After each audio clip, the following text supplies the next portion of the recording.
Embark on a journey of curiosity with us. What fascinating questions are we exploring today? To set up family sharing on Steam, follow these steps. 1. Launch Steam and log in to your account. 2. Head to the Steam menu in the upper left corner and select Settings or Preferences on a Mac. 3. Go to the Family tab on the left-hand side. 4. Check the box to authorize library sharing on this computer. 5. Select the account you wish to share with from the list of other users who have logged into Steam on the same computer. 6.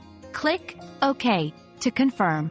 Keep in mind that some games may not be eligible for sharing, depending on the developer's restrictions.